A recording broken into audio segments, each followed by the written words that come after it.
नमस्कार। मैं doctor Bela Mathur, associate professor drawing and painting, government college Bundi. आज मैं आपको नव प्रभाववाद के बारे में बताऊंगी।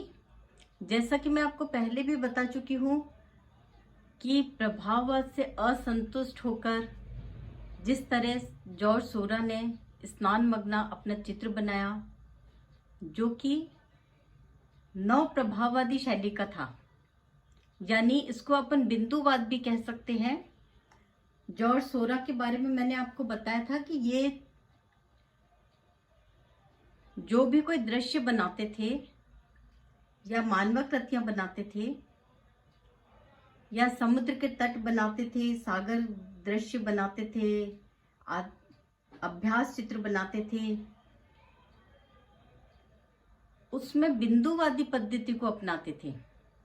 जैसे आप ये सामने एक पेंटिंग देख रहे हैं, ये सिर्फ एक लाइन ड्राइंग है।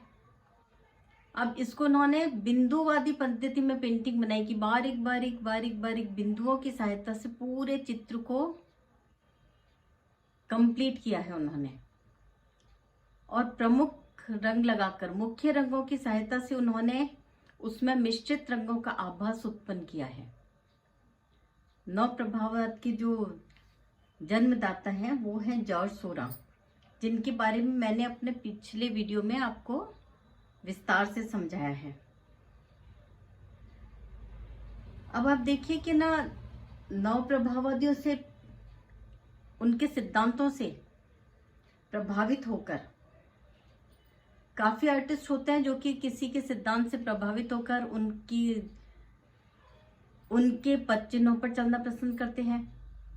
इसी तरह से नव प्रभाववाद को भी बहुत से अनुयायी मिले जो उनके चित्रों की, उनकी भावनाओं की, उनकी कल्पनाओं की बहुत कद्र करते थे। इसी तरह से एक आर्टिस्ट हैं सिन्याक। जॉर्ज सोरा के बाद एक अनुयायी के रूप में जॉर्ज सोरा के बाद अनुयायी के रूप में सिन्याक ने भी नव प्रभाववाद का नेतृत्व किया। ये सोरा के साथ ही थे, सबसे मेहनती सदस्य थे, क्योंकि बिंदुवादी में शैली में काम करना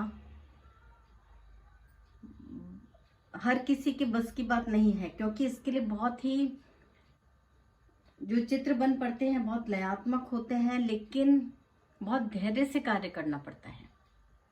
चित्र निश्चय ही बहुत सुंदर होते हैं, और चित्र ऐसे होते हैं कि जब भी कोई उन्हें दूर से देखता है उनको लगता है शायद किसी यंत्र की सहायता से बनाए गए हैं ये चित्र, लेकिन नहीं, ये चित्र बारीक बारीक बिंदुओं की सहायता से बनाए गए थे। इसमें किसी तरह की कोई यंत्रों का प्रभाव नहीं था, लेकिन चित्र में वैज्ञानिकता थी, उसका पूर्ण प्रभाव था। सिन्याक का जन्म 1863 में हुआ। 1908 से 26 साल तक सिन्याक सोसिएट द आंदेपांदा के अध्यक्ष थे। सिन्याक की जो अंकन पद्धति है वो सोरा से अधिक स्वच्छंद थी।